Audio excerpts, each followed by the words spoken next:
Hello my beautiful friends, कैसे आप सभी। तो आज है मेरी ब्लॉगिंग का एक और दिन, और जैसा कि आप लोगों को पता है कि आजकल अपने जीवन के जो एक्सपीरियंसेस हैं वो मैं आप लोगों के साथ शेयर करती हूँ। तो आज भी कुछ बातें मैं आप लोगों के साथ शेयर करने वाली हूँ जो मुझे कुछ विचार आए और मुझे लगा कि मैं आप लोगों के साथ व्लॉग बनाकर उसको शेयर कर देती हूँ। आज आप लोगों को लग रहा होगा कि कुछ बाहर का कोई एनवायरनमेंट है। यस, तो मैं अभी हूँ बाहर पार्क में एक पेड़ के नीचे, और यकीन मानिए जो हम घर की चार दीवारी में जो रहते हैं ना, और जो सुकून फील करते हैं उससे 100 गुना ज़्यादा सुकून यहाँ पर मुझे फील हो रहा है। खुले आसमान के नीचे धूप में हल्की हल्की छाया है, बच्चों का शोर है और एक पेड़ है। कहीं ना कहीं बचपन की याद भी इसमें शामिल है। तो यही सब बातें आज हम अपने ब्लॉग में शेयर करने वाले हैं। तो सबसे पहले मेरे फेस पर आप लोग मत जाइएगा, मैं अभी बहुत देर तक धूप में बैठी हूँ तो ये एकदम से बिल्कुल काला हो गया है। इसको इग्नोर कीजिए और बातों को सुनिए। तो आज का जो हमारा टॉपिक है वो होने वाला है कि हमारा जो दिमाग है वो हमारे साथ किस तरीके से खेलता है। इस चीज़ को मैंने जस्ट अभी 10 मिनट पहले फ़ील किया, और शब्दों में अगर मैं इसको आप लोगों तक पहुँचाऊँ तो मैं इस तरीके से पहुँचाना चाहूँगी। यस,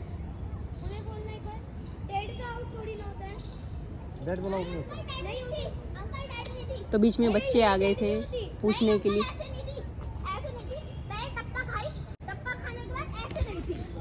टप्पा खाए तो डेड नहीं है, कई टप्पे खाए तो डेड है। नहीं देखो, मान लो बैट इधर है, उसने इधर डाली, फिर एकदम से ऐसे ऐसे करके आ गई। नहीं टप्पा खाई, उसके बाद उसके ऐसे गई है, उसकी बैट तो टच भी हुई थी। पागल है। डेड जब कई टप्पे खाते हैं वो डेड होती है, जो एक दो टप्पा खाते हैं वो डेड टप्पे नहीं। खाई थी इतनी सारी, एक टप्पा खाई थी, उज्जवल से। ऐसे रही थी। तो इस प्यारे से मोमेंट को हम लोग इग्नोर नहीं कर सकते थे। किसी भी बात से ज़्यादा महत्वपूर्ण मेरे हिसाब से ये मोमेंट था। काफ़ी लोगों को अच्छा लगा होगा, अपना बचपन भी याद आ गया होगा। हाँ, तो हम लोग बात कर रहे थे कि हमारा जो दिमाग है वो किस तरीके से हमारे साथ खेलता है। इसका मैंने अभी एक एग्जांपल फील किया जो मैं आप लोगों के साथ शेयर करती हूँ। जैसे कि मैं अपने घर में हूँ, मैं अपने घर का एक मेरा फेवरेट कॉर्नर है, मेरे बेडरूम का जो एक कोना है, मैं वहाँ बैठी हूँ और मुझे वहाँ पर बहुत ज़्यादा अच्छा लग रहा है। मैं वहाँ से कहीं भी बाहर नहीं जाना चाहती हूँ, ठीक है। तो मेरा जो ब्रेन है वो मुझे से कैसे अपने मन के काम करवाता है। जैसे कि आज मुझे बाहर आना था, बट मेरे ब्रेन ने मुझे बोला कि जो आपका रूम है, ये वाला जो एरिया है, ये आपका सबसे फेवरेट है और आप यहीं पर बैठो। और 5 दिन, 6 दिन, 7 दिन मुझे ब्रेन ने यही बोला कि आप बाहर मत जाओ।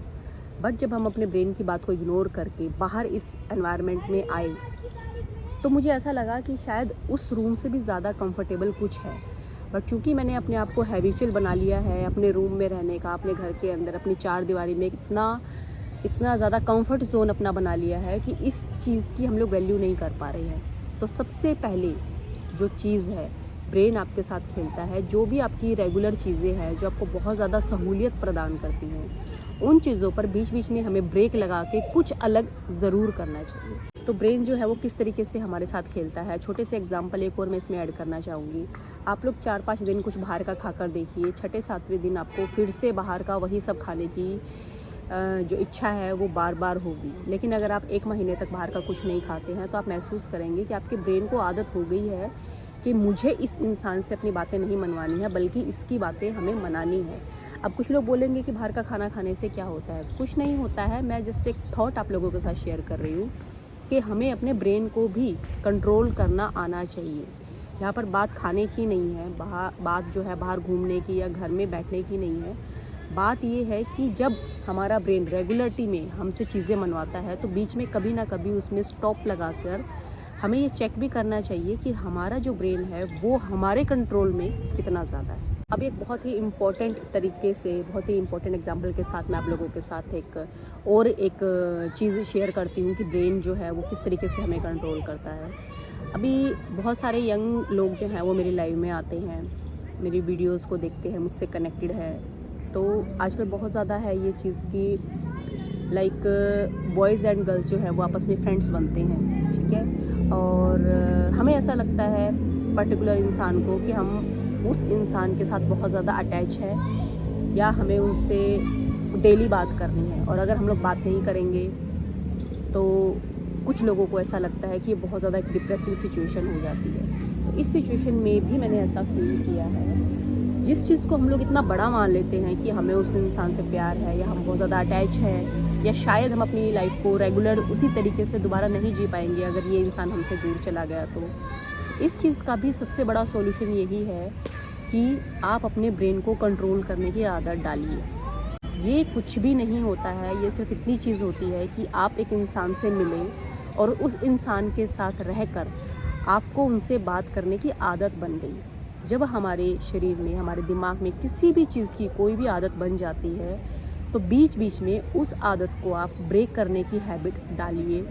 कुल मिला के मेरा कहने का जो एक उद्देश्य है इस ब्लॉग में वो यही है। जब आप किसी इंसान से, चाहे वो बॉय है या गर्ल है, अगर आप उनसे रेगुलर बात करते हैं 1 महीने तक, 1 महीने के बाद अगर आपकी उनसे बात नहीं हुई तो आप बहुत ज़्यादा अनकंफर्टेबल फील करेंगे, क्योंकि आप हैबिचुअल हो चुके हैं अपने ब्रेन जो आपको सिग्नल दे रहा है कि आपको उस इंसान से बात करनी ही करनी है। अगर आप बात नहीं करेंगे तो आप खुश नहीं होंगे। यकीन मानिए ऐसा कुछ भी नहीं है। जीवन में कोई भी कितना भी महत्वपूर्ण इंसान हो, माँ बाप को छोड़कर, माँ बाप की जगह तो कोई नहीं ले सकता है। उनके अलावा आप ये मत सोचिए कि अगर हम इनसे बात नहीं करेंगे तो हम नहीं रह पाएंगे या कुछ बहुत ही बड़ा पहाड़ टूट जाएगा, ऐसा कुछ नहीं होता है। ज़्यादा क्लोज़ अगर आपको लगता है कि ये रिश्ता हमारा नहीं बढ़ सकता है तो आप ज़्यादा क्लोज़ मत जाइए। अपने ब्रेन को आप आदत मत डालिए कि आप किसी के साथ बहुत ज़्यादा इन्वॉल्व हो जाएं। अगर आपको किसी से अटैचमेंट है और अगर आप लोग बात करने लगे हैं, मेरा विश्वास करके बीच बीच में आप लोग थोड़ा गैप भी लीजिए। अगर आपने 1 हफ्ता बात की है तो 4-5 दिन बात ना करके भी देखिए, ताकि आपके ब्रेन को ये पता चले कि अगर आप सडनली वो इंसान आपकी लाइफ से चला जाता है तो एकदम से ज़्यादा बर्डन आपके माइंड पर ना आए।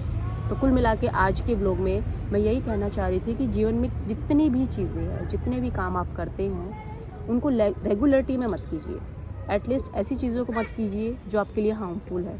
अगर आपको रेगुलर करना ही है, स्टडीज़ कीजिए, ठीक है, पॉजिटिव चीज़ों को गेन कीजिए या योगा कीजिए, एक्सरसाइज कीजिए। बट ह्यूमन माइंड ऐसा है कि ऐसी चीज़ों को रेगुलर नहीं कर पाता है, बट बेफालतू की चीज़ों को रेगुलर ज़रूर करता है। तो आई होप आप लोगों को मेरा आज का जो पॉइंट है वो समझ में आ गया होगा। तो इसी टॉपिक पर मुझे बात करनी थी। मुझे नहीं पता, 1 मिनट रुकिए, मुझे नहीं पता कि मैं अच्छे तरीके से इस चीज़ को कन्वे कर पाई हूँ कि नहीं, बट हाँ, मेरे हिसाब से आप लोग समझ गए होंगे मेरे आज के पॉइंट को, क्योंकि मेरे पास कभी भी कोई स्क्रिप्ट नहीं होती है।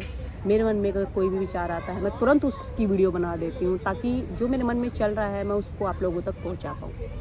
तो बस ये था मेरा आज का एक और छोटा सा व्लॉग। आई होप आप लोगों को मेरी आज की वीडियो अच्छी लगी होगी। Thank you so much for watching. Love you all, bye bye.